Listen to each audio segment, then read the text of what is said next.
উম্মত রে, আমি নবী 2 রাকাত নামাজের নিয়ত করলাম, 1 রাকাত নামাজ আদায় করলাম, দ্বিতীয় রাকাতের প্রথম সিজদাটা আমি নবী যখন দিলাম, ওই ইহুদির দলেরা আমি নবী সিজদার মধ্যে পড়ে রইছি।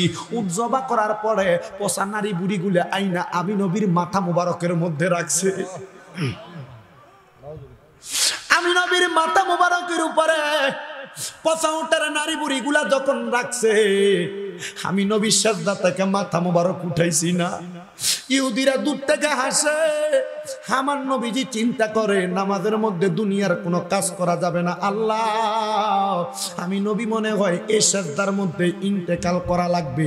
নবী আমার ডাক দিয়ে বলে, ও আল্লাহ, সিজদার মধ্যে সুবহানা রাব্বিয়াল আলা বলে আপনি আল্লাহর বরত্ব ঘোষণা করতেছি গো আল্লাহ। ও আল্লাহ, আমারে তো তারা ওটার পচা নারী বুড়ি দিয়া রাখছে। আমার আল্লাহ সাথে সাথে জিবরাইল নবীজির কাছে পাঠাইয়া দিছে, আর নবীকে বলে, ইয়া রাসূলুল্লাহ, আপনার হাত মুবারক দ্বারা আপনি এই জায়গাতে নারী বুড়িগুলা সরাইয়া আপনি আপনার নামাজটাকে সম্পূর্ণ করেন। সুবহানাল্লাহ বলবেন না? নবী আমার নামাজের মধ্যে দাঁড়াইলেন, নামাজ শেষ করলেন। ইহুদিরা লক্ষ্য করে দেখলেন, কিরে মুহাম্মাদুর রাসূলুল্লাহ সাল্লাল্লাহু আলাইহি ওয়াসাল্লাম, উনি যে আমাদেরকে কোনো কথা বলে না, উনি যে আমাদেরকে কোনো আঘাত করে না। আমার নবীজি তাদের চেহারার দিকে তাকিয়ে রইছে আর মুস্কি মুস্কি হাসে। ইহুদিরা এসে একটা ডাক দিয়া কয়, মুহাম্মদ ইবনে আব্দুল্লাহ, ও মুহাম্মদ ইবনে আব্দুল্লাহ, তোমার কাছে আমি জানতে চাই, তোমার যে উটের পচা নারী বুড়িগুলা তোমার মাথার মধ্যে দিলাম, কষ্ট কি পাইছো না? বলে, কিসের কষ্ট পাবো? তোমরা আমারে উটের পচা নারী বুড়িগুলি দিয়া শান্তি পাইছো নি? ওমা, এটা কি নবী? কি সুবহানাল্লাহ বলবেন না? এটা কেমন নবী? ওটার পচা নারী বুড়ি গুলি দিয়া তোমরা শান্তি পাইছো নি? আমার নবী রাহমাতাল লিল আলামিন নবী আমার ডাক দিয়া বলে, ও ইহুদির দলেরা, তোমরা শান্তি পাইছো কিনা? ইহুদিরা ডাক দিয়া কয়, নবী, ও নূরের নবী, আপনি যে আমাদেরকে বললেন শান্তি পাইছি কিনা? অবশ্যই গো নবী, আপনারা কষ্ট দেওয়ার জন্য আমরা চেষ্টা করলাম। আমাদেরকে যদি কেউ এমন আচরণ করত, আল্লাহর কসম আমরা তার গর্দানটা ফেলে দিতাম। আমার নবী বলে, আমি গর্দান ফেলে দেওয়ার জন্য দুনিয়ার জমিনে আগমন করি নাই। নবী গো, কেন আগমন করেছেন আপনি নবীর কাছে জানতে চাই। নবী আমার বলে, আমি কেন আগমন করেছি তোমরা কথাটা জানোনি। আমি নবী রাহমাতাল লিল আলামিন নবীজি আগমন করার কারণ হইল মানুষকে ভুলের রাস্তা থেকে হেদায়েতের রাস্তা দেখানো। ইয়া রাসূলুল্লাহ, আপনি কি আমাকে আঘাত করবেন না? আপনি কি আমাকে এই জায়গার মধ্যে লজ্জা দিবেন নি নবীজি? ওই ইহুদি আমার নবীজির কদম মোবারকের মধ্যে আঘাত করে না, আমার নবীজির কদম মোবারকে তার হাতটা দিয়া ডাক দিয়া বলে, নবী,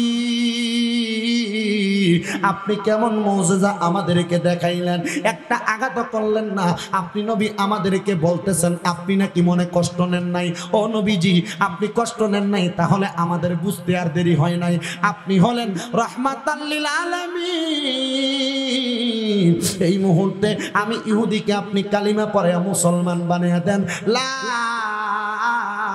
ইলাহা ইল্লাল্লাহু মুহাম্মাদুর রাসূলুল্লাহ সাল্লাল্লাহু আলাইহি ওয়াসাল্লাম। জবান খুলে উচ্চ কণ্ঠে জোরে জোরে পড়ি সুবহানাল্লাহ।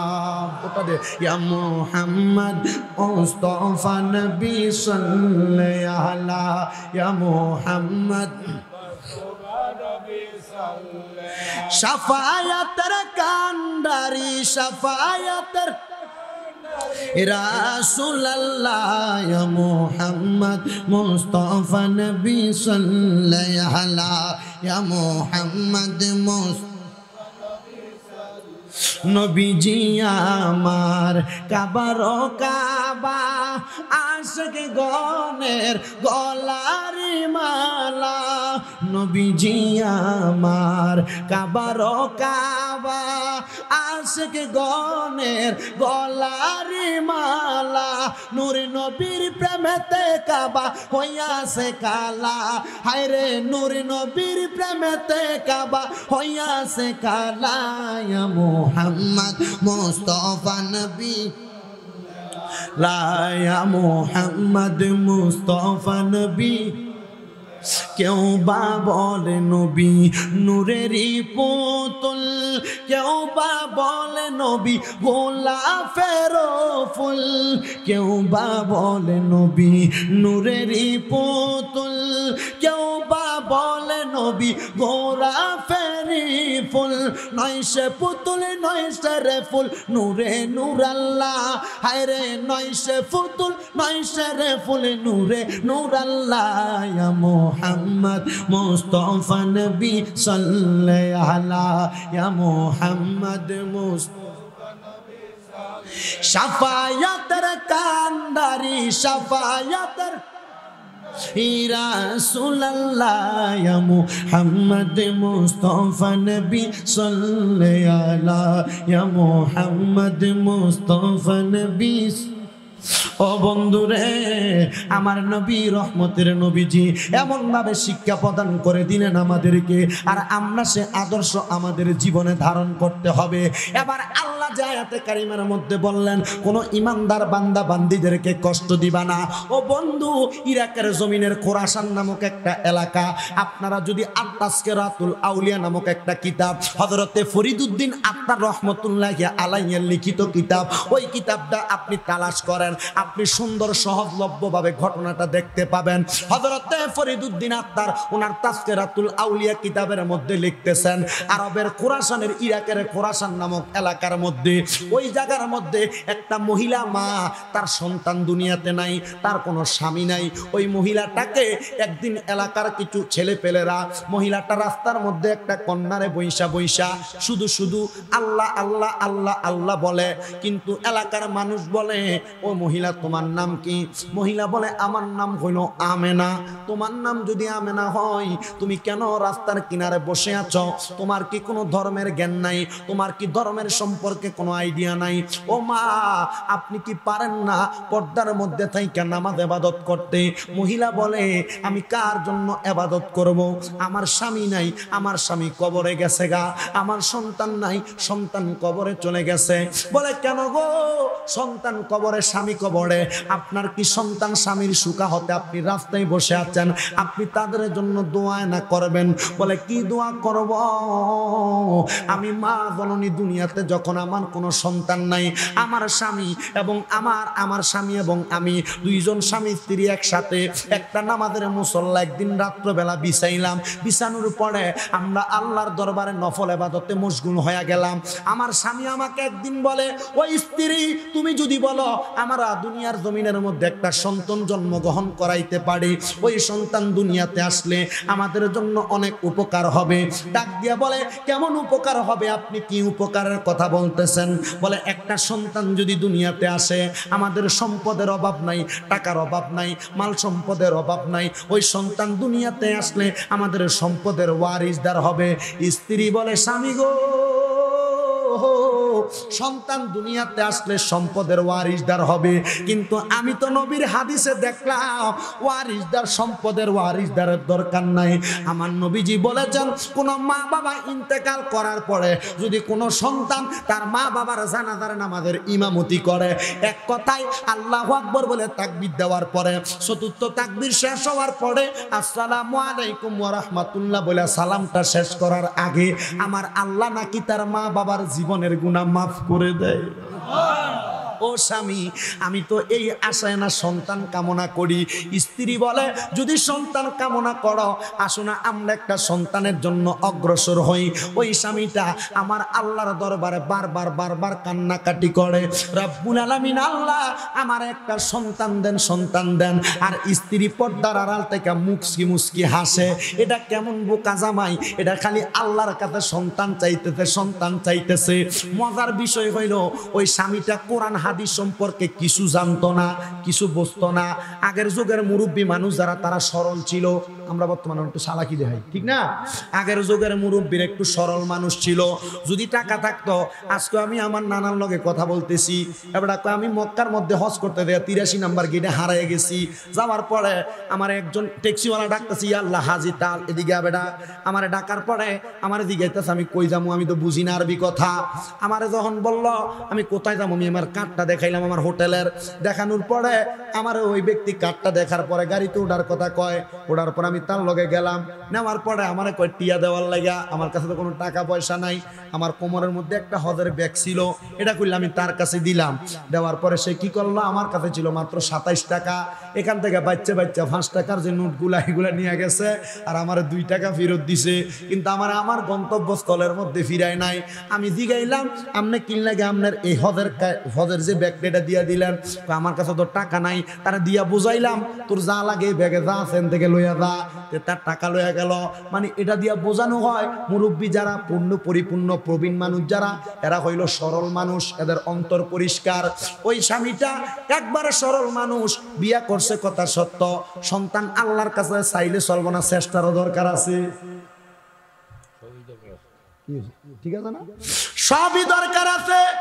কিন্তু বড় আনন্দের বিষয়, মহিলাটা সবচাইতে বড় একজন ভদ্র। 1 নাম্বার গুণ। 2 নাম্বার গুণ, মহিলা কোরআনে হাফেজা। 3 নাম্বার গুণ, মহিলা কোরআন হাদিস সম্পর্কে অবগত। 4 নাম্বার গুণ, মহিলা সবকিছু সম্পর্কে জানে। ও বন্ধুরে, ও নবীর উম্মতের দলেরা, মহিলা স্বামীর কাছে গেল, কদমগুলার মধ্যে ধইরা স্বামীকে বলে, স্বামী গো, আপনি সন্তান চাচ্ছেন কার কাছে? বলে আল্লাহর কাছে। মহিলা 1 গ্লাস পানি হাতে নিয়া স্বামীকে বলে, আপনি বলেন আপনার রিজিক দাতাকে? বলে আল্লাহ। মহিলা পেছন দিয়া স্বামীর হাতগুলো এভাবে দিয়া, হাতগুলার মধ্যে এভাবে জোর করে ধরছে। বলে আপনার আল্লাহ যদি আপনার রিজিক দাতা হয়, আপনি বলেন আল্লাহ আমারে পানিটা খাওয়াইয়া দাও।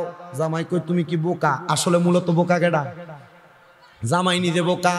ডাক দিয়া বলে, তুমি কি বোকা? বলে না, আমি বোকা না। তুমি বলো তোমার আল্লাহ যেন তোমারে খাওয়াইয়া দেয়। বলে আল্লাহ খাওয়ার জন্য আমারে মুখ দিলেন, খাওয়ার জন্য আমাকে হাত দিলেন, তুমি হাতগুলা ধরে রাখলা, আমি কেমনে পানিটা পান করব? আমার তো বুঝে আসে না। ও স্বামী, ঠিক তেমন ভাবে আল্লাহ আপনার সন্তানের জন্য আপনার দেহের অঙ্গ প্রত্যঙ্গ প্রদান করেছে। আপনি কি পারেন না আপনার অঙ্গ প্রত্যঙ্গ দ্বারা আপনার সন্তানের জন্য প্রচেষ্টা করতে? এবার আস্তে আস্তে করে ওই মহিলা তার স্বামীকে, স্বামী স্ত্রীর 2 জনের মেলামেশার সিস্টেম নিয়ম শিখাইলেন। শেখানোর পরে ডাক দিয়া বলে, স্বামী গো, আমাদের একটা নেককার সন্তান আমরা তো কামনা করি, তাহলে চলেন না আমরা আমাদের পরিপূর্ণ নিয়ম কানুন শুরু করার পূর্বে আমরা স্বামী স্ত্রী 2 জন একসাথে 2 রাকাত নামাজ আদায় করব। জামাই বউ 2 জন নামাজের মুসল্লা বিছাইয়া একটা নামাজের মুসল্লায় 2 রাকাত নামাজ আদায় করলেন। স্ত্রী বলে, স্বামী আপনি নামাজ পড়তে পারেন না, আমি যেভাবে পড়ি আপনি ঠিক সেভাবে পড়েন।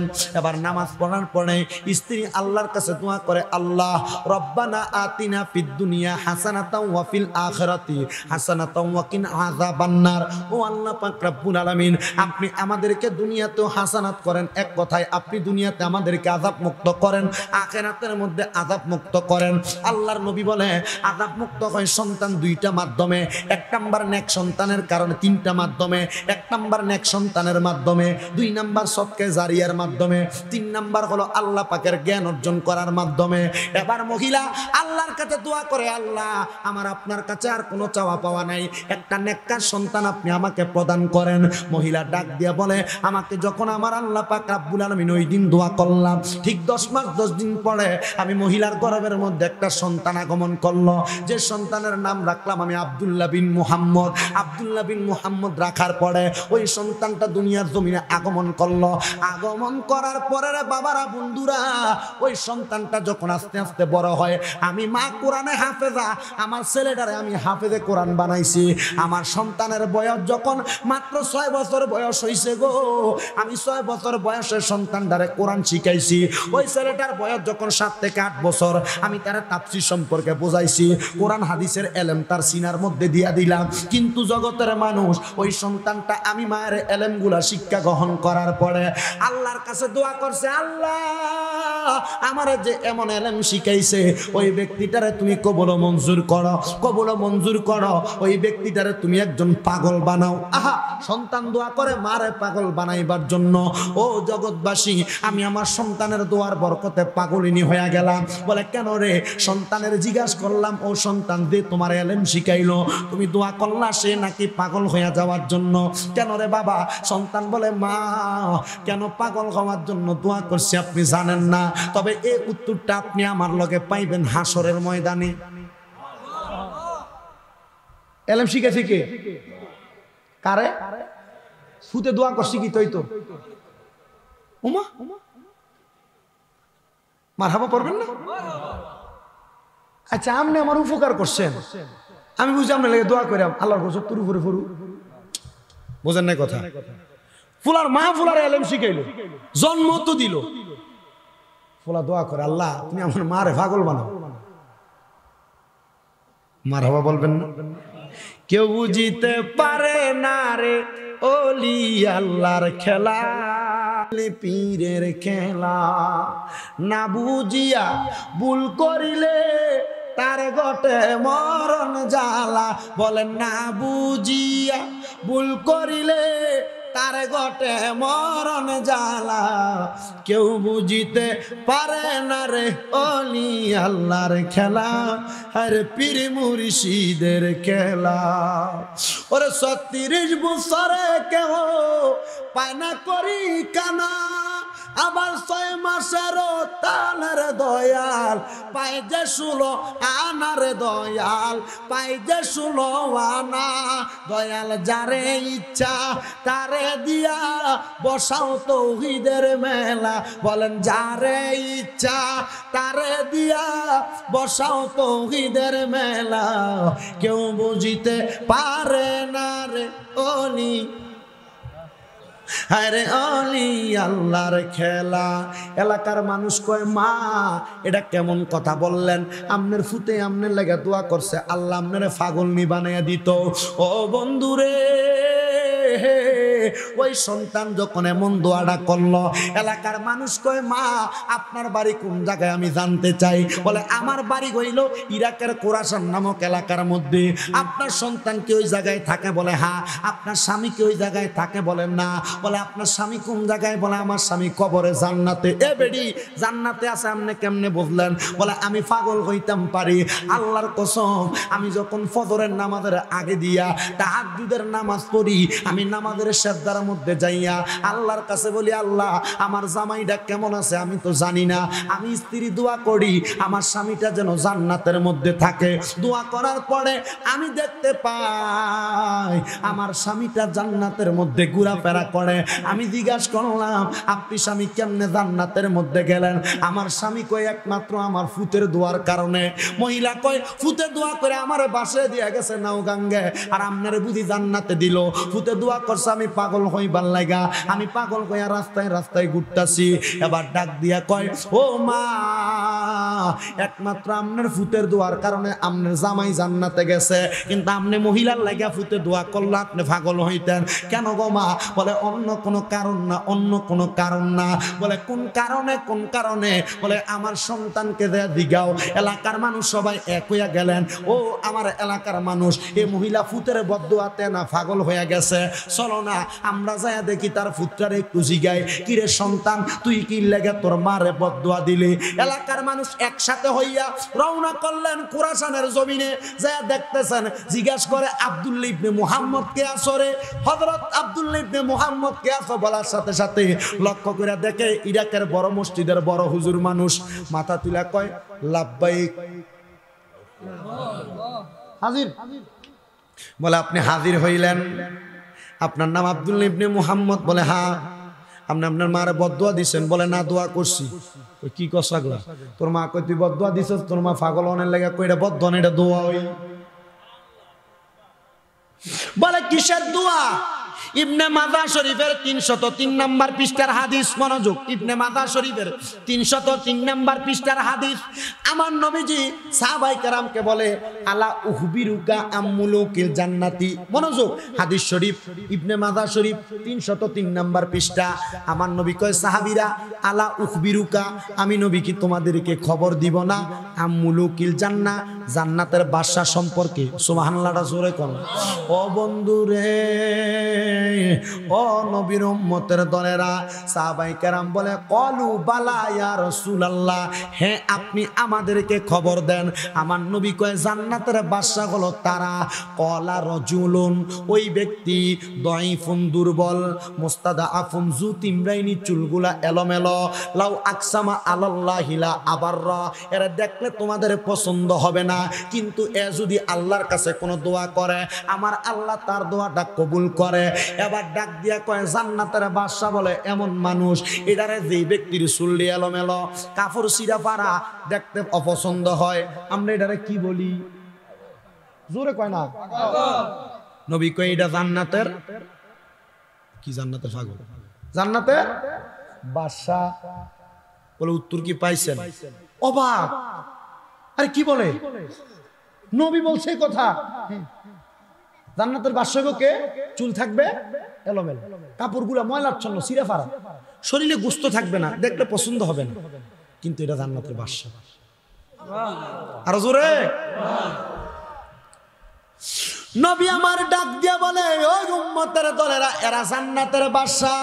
এবার ওই সন্তান বলে আমার মা যেন জান্নাতের বাদশা হয়, আমি এই জন্য আল্লাহর কাছে দোয়া করছি, আল্লাহ তুমি আমার মারে ফাগুলনি বানিয়ে দাও। বন্ধুরে আমার ওই ফোলা কয় আমার দোয়া আল্লাহ কবুল করছে। আল্লাহ পাকের ওই কবুলকৃত দোয়ার কারণে আমার মাটা জান্নাতের বাদশা হইব।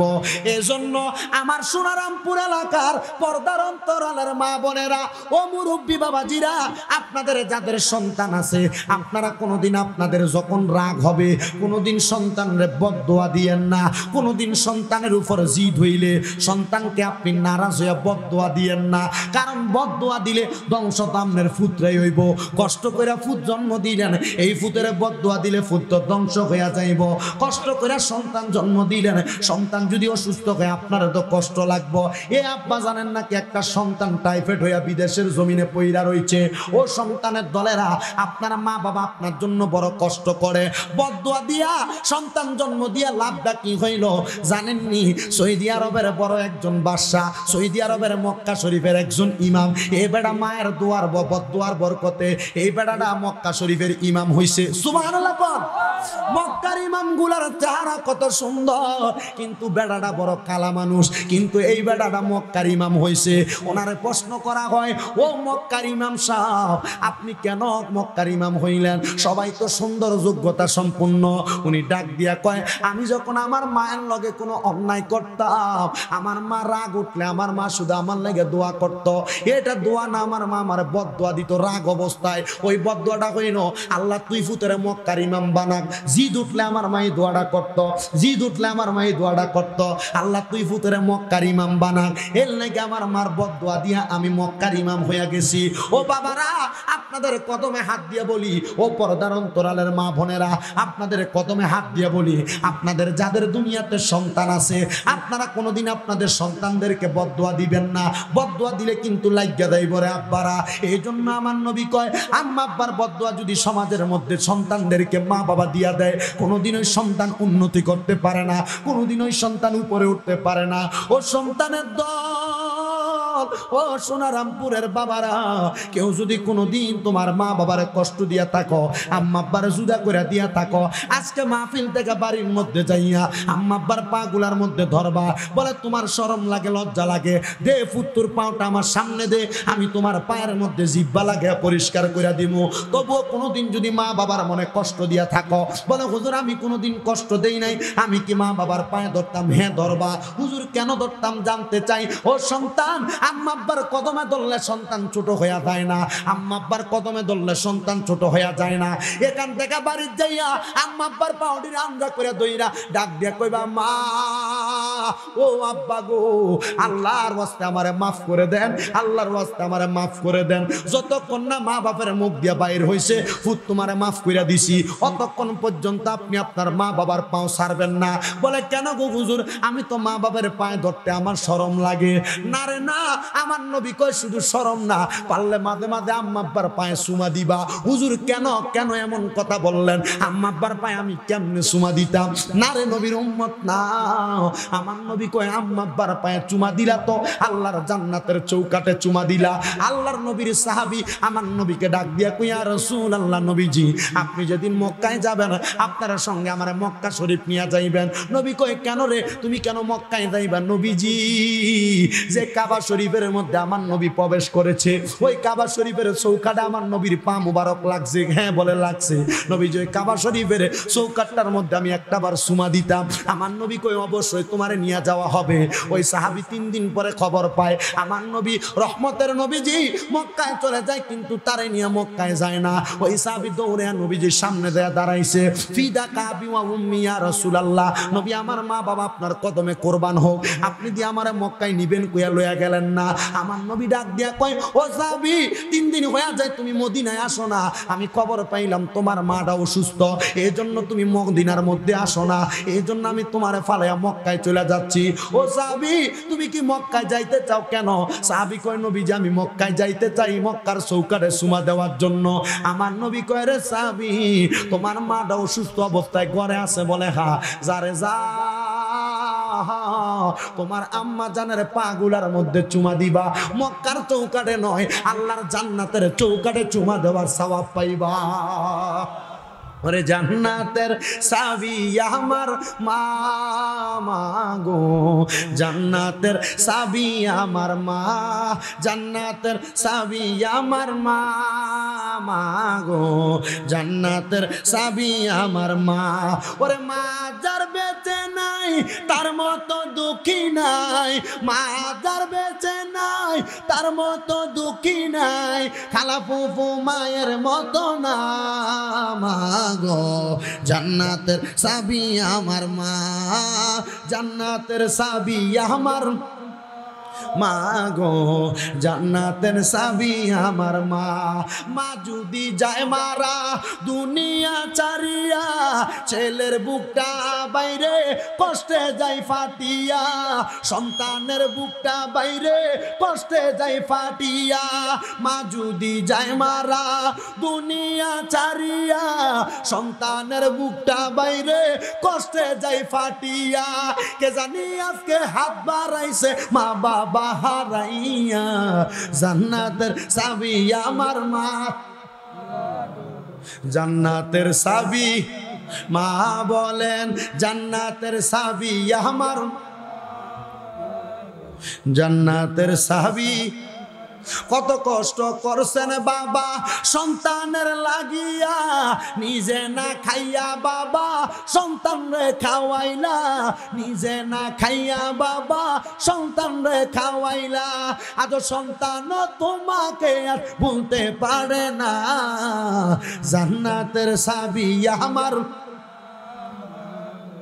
জান্নাতের চাবি আমার মা, জান্নাতের চাবি আমার,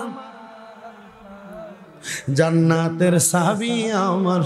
ও বন্ধুরে, ও নবীর উম্মতের দলেরা, এখান থেকে বাড়ির যে আম্মা আব্বার পাউডির দরবা, অনেক ফোলাডা কান্দে, জিগাও হুজুর কেন কান্দি জানেন? হুজুর যাদের বাড়িতে আব্বা আছে তারা বাড়ির যে আব্বার পায়ে ধরে মাপ চাইব।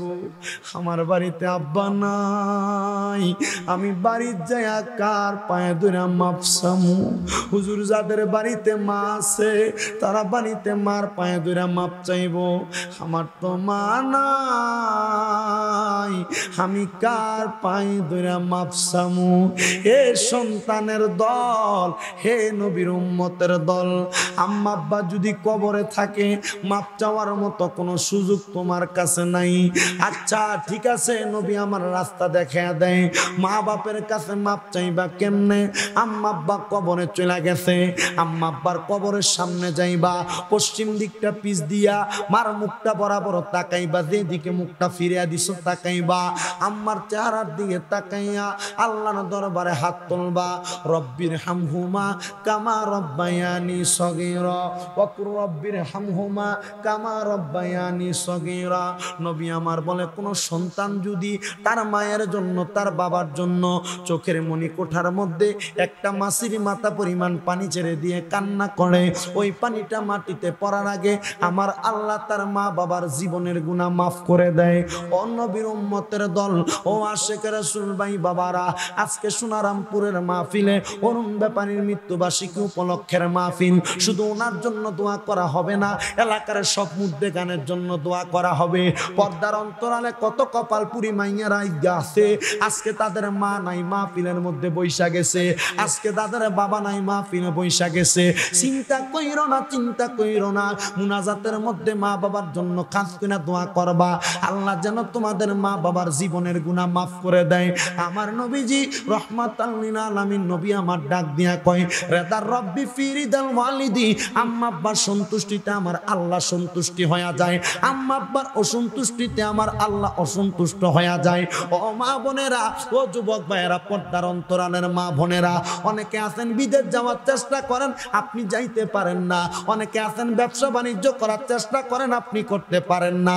অনেকে আছেন যে কাজে হাত বাড়ান, আপনি কাজটা সফলতা অর্জন হয় না। সব রাস্তা বন্ধ করে দিয়া আম্মা আব্বার কদমে যে লুটে পড়বেন, যে ডাক দিয়া বলবেন, মা যতক্ষণ না আপনি খুশি হইবেন আপনার পাও আমি ছাড়তাম না। ও আব্বা যান, যতক্ষণ না খুশি হইবেন আপনার পাও আমি ছাড়তাম না। দেখবেন মা বাবা এমন ভাবে আল্লাহর কাছে দোয়া করব, ওই দোয়াটাই আমার আল্লাহর কাছে কবুল হইতে দেরি, আপনার মনের আশা পূরণ হইতে দেরি হবে না। কিন্তু দুঃখের বিষয়, বর্তমান সমাজ এমন একটা অবস্থায় পরিণত হয়ে গেছে, তিন ভাই যদি তাকে মা বাপরে জুদা করে দেয়, মা বাবা এই ঘরের মধ্যে এক সপ্তাহ খায়, ওই ঘরে এক সপ্তাহ খায়, মা বাবা সকালবেলা এই ঘরে খায়, দুপুরে ওই ঘরে খায়, রাত্রে ওই ঘরে খায়। কেন রে? তোমার মা বাবা কি তুমি সন্তান নেই জন্য জন্ম দিছিল? কেন রে তুমি তোমার মা বাবারে এমন জুদা করে দিলা? কষ্ট লাগে না? তোমার মা জননী ঘরের মধ্যে যদি 3টা টুকরা মাছ রান্না করত, একটা টুকরা তোমার বাবারে দিত, একটা তোমারে দিত, কিন্তু মা মায়ের মাছের টুকরাটা খাইতো না, রাইখা দিত। আমার জাদুমণি মাদ্রাসা থেকে আসলে রাত্রবেলা খাইবো, কাজ শেষ করে আসলে রাত্রবেলা মজা করে ভাত খাইবো। মা জননী তরকারির ঝোলগুলা দিয়া ভাতগুলা খাইয়া ফেলতো। ওই মা জননীর কাপড়ের আসল খুলা তোমারে দিয়া দিত 10-15 টাকা। কিন্তু এখন তোমার মা কবরে, তুমি সন্তান লক্ষ লক্ষ টাকার মালিক, 500 টাকা দিয়ে একটা কাপড় কিনা মারে পরাইতে পারো না। বুইলা গেছো তো এই বাবারে তুমি বুড়া বেড়া কইয়া ডাক দাও, আমরা বুড়া কইয়া ডাক দাও। ওই বাবা তোমার লাগা কত কষ্ট করছে, আব্বা জানের মাজার ব্যথা হইয়া গেছে খেতে রোয়া লাগাইতে লাগাইতে, আব্বা জানের পায়ের ব্যথা হইয়া গেছে গরু গাড়ি টানতে টানতে। ও সন্তানের দল, আপনার বাবা কত কষ্ট করছে আপনার জন্য। সিরা লুঙ্গিটা জোড়া তালি দিয়া পড়তো, পায়ের মধ্যে মুইরা দিয়া সিরা জুতাগুলা টান দিয়া পড়তো, তবু আপনি ফুতারে নতুন জুতা আব্বা জান কিনা দিত। আপনি ভুলা গেলেন আপনার এমন আব্বার কষ্টের কথা, কিন্তু আপনি সন্তানকে নতুন জুতা কিনা দিত। আব্বা জান ঈদের দিনও পুরান লুঙ্গিটা পড়তো, পুরান পাঞ্জাবিটার আয়রন করে আব্বা পড়তো। কি আব্বা আপনি কি নতুন কোনো জামা কাপড় পরতেন না? আব্বা ডাক দিয়া বলতো, ফুত আমরার কে এখন ঈদের সময় আসেনি। আসলে ঈদের সময় আছে সত্য, আব্বা অভাবের কারণে নিজে পড়ে নাই, আমরা সন্তানদেরকে পড়াইছে। ও আল্লাহ, আজকে এই সোনারামপুর এলাকার মধ্যে যেই সন্তানেরা তার মায়ের হারা, যে সন্তানেরা বাপ হারা, লক্ষ কোটি টাকার মালিক হইতে পারে, কিন্তু ফুতেরার মনের মধ্যে শান্তি নাই। এ সন্তান শান্তি নাই কেন? হুজুর একটা কারণে শান্তি নাই, আমার টাকা আছে পয়সা আছে, কিন্তু আমার মাটা বাচ্চা নাই, আমার মা কবরে, আমার আব্বাটা বাইচা নাই, আমার আব্বা কবরে, জানি না আব্বা আম্মা কবরে কেমন আছে। ও আল্লাহ গো, যাদের মা বাবা কবরে, আম্মা আব্বার কবর জান্নাতের বাগান বানাও। যাদের মা বাবা কবরে, আম্মা আব্বার কবর নাজাতের ফয়সালা করো। যাদের মা বাবা বেঁচে আছে, হায়াতে তৈয়বা নসিব করো, আম্মা আব্বার খেদমত করার তৌফিক দান করো। আর হুজুরে বললেন না আমিন। আরো জোরে বললেন না আমিন। ও বন্ধুরে, ও নবীর উম্মতের দলেরা, আশিকে রাসূল ভাই বাবারা, সোনারামপুর এলাকার পর্দার অন্তরালের মা বোনেরা, এই কাজটা করতে পারলে আপনি সফল, নচেত আপনি সফল হইতে পারবেন না। আল্লাহ তো কোরআনে বলেছেন আল্লাহর ইবাদত করো, নূর নবীজির অনুসরণ করো, শিরিক মুক্ত ইবাদত করো, এবং আল্লাহ পাক রব্বুল আলামিনের আদেশ তুমি তোমার মা বাবার সঙ্গে সদাচরণ করো। এই মাহফিল থেকে একটা কথা শিক্ষা নিয়ে যান, আম্মা আব্বার মনে মানে মুমিন বান্দা বান্দির মনে কষ্ট দেওয়া যাবে না। কষ্ট দিবা তো নিজের কপাল নিজে খাইবা, আঘাত দিবা তো নিজের কপাল নিজে খাইবা। নারে সন্তান না, এখান থেকে বাড়ির যে মাপ চাওয়ার পক্ষে আসিনি আমরা সবাই। জোরে বলেন আসিনি সবাই। দেখবেন আপনার মা বাবা কই বাইকের মাহফিল সফল, শামিম দাদা ওয়াজ করে দিছে, আমার ফুতে আমার কাছে মাপ চাইছে, কইব এটাই ওয়াজ। শামিম দাদা ওয়াজ করে দিছে, আমার ফুতে আমি বাপের কাছে মাপ চাইছে। মাপ যদি না চাইতে পারো, যদি তোমার শরম লাগে, তাহলে মনে করবা তুমি ফুতি এখনো হইতে পারো নাই। মা বাবার কাছে ঘরে লুগে লুগে মাপ চাইয়া ছোট হইবা। আল্লাহ কয় পুরা জগতে তোরে আমি বড় বানাইয়া দেব। ধরে বলবেন না সুবহানাল্লাহ।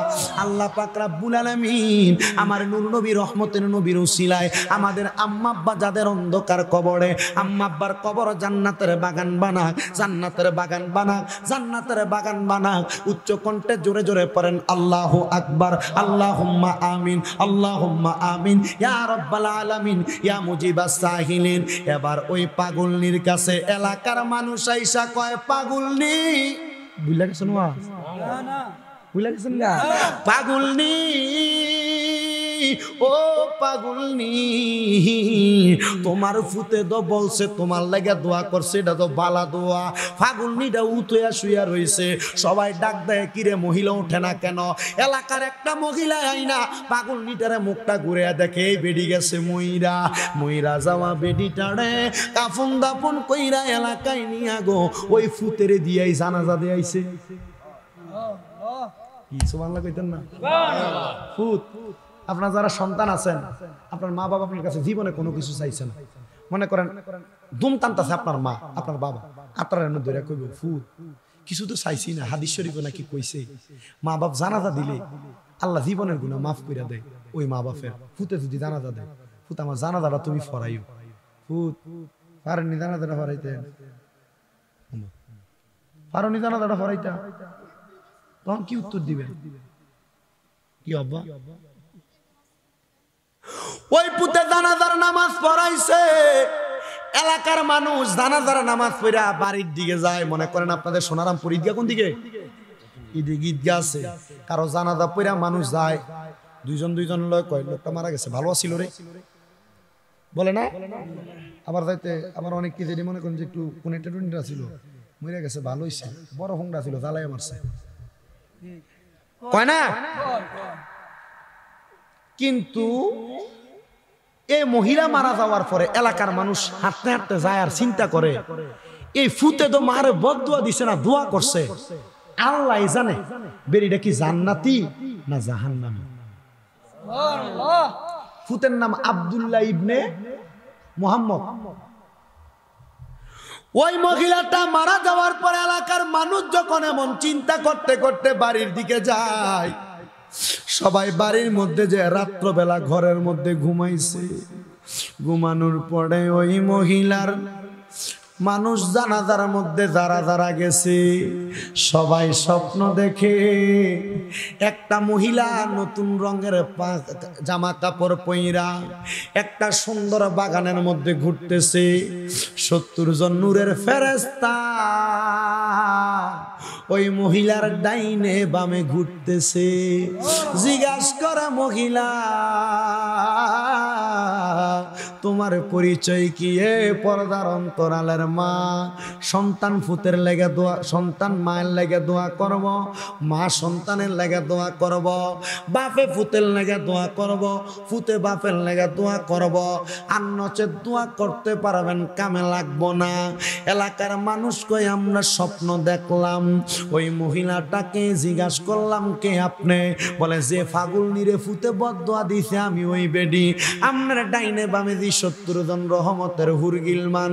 বলে এটা তো আমার আল্লাহর ওয়াদা, যারা দুনিয়া থেকে কবরে আসবে ঈমান নিয়া এদেরকে রহমতের হুরগিলমান 70 জনের সরদারিনী বানাইব।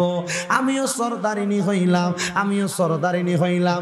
মা গো মা, কেন হইলেন? বলে আমার আল্লাহর নবী না বলছে আম্মুলুকিল জান্নাতি, জান্নাতের বাদশাহী হইব ফাগুলনিরা। আমার ফুতে দোয়া করছে আমি মা ফাগুলনি হইবার লাগা, আর আমি মা ফাগুলনি হইয়া আমি এখন জান্নাতে বাদশাগিরি করি। সবাই মসজিদে গেছে ফজরের নামাজ পড়বার লাগা। নামাজ পড়া 12 আর কয় শুনছস নি গতকালকে তো এই স্বপ্ন দেখছি, লগের টাকা আমিও তো এটাই দেখছি। আরেকটা কয় আমিও তো এটাই দেখছি। খবর লয়া পুতের কাছে গেছে, ছোট মানুষ, ওই ফোলাটার বয়স কিন্তু বেশি না। সবাই কয় হুজুর, ও আব্দুল্লাহ ইবনে মুহাম্মদ, আমরা তো জানতাম না আপনি এত বড় মাফের আল্লাহর ওলি। ও গো হুজুর গো, আপনি এই মুহূর্তে আপনার হাতে হাত দিয়ে আমরারে বায়াত করাইয়া দেন, মুরিদ করাইয়া দেন, আল্লাহ এবং তার রাসূলের পথে নিয়ে যান, যেন আমরাও ইন্তেকাল করার পরে জান্নাতের রাস্তা দেখতে পারি।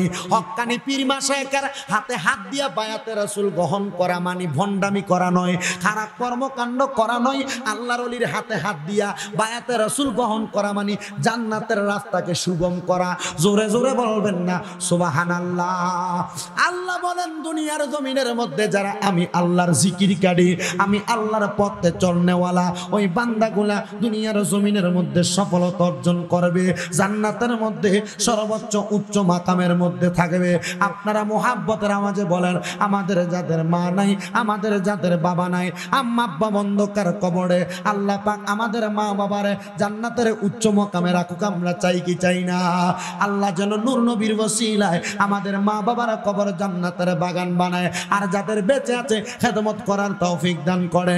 ফেরেশতোं की सलामी देने वाले फौज पढ़ती थी, जनाबा सैयदा हजरत माँ आमिना सुनती थी, ये आवाज आती थी या नबी।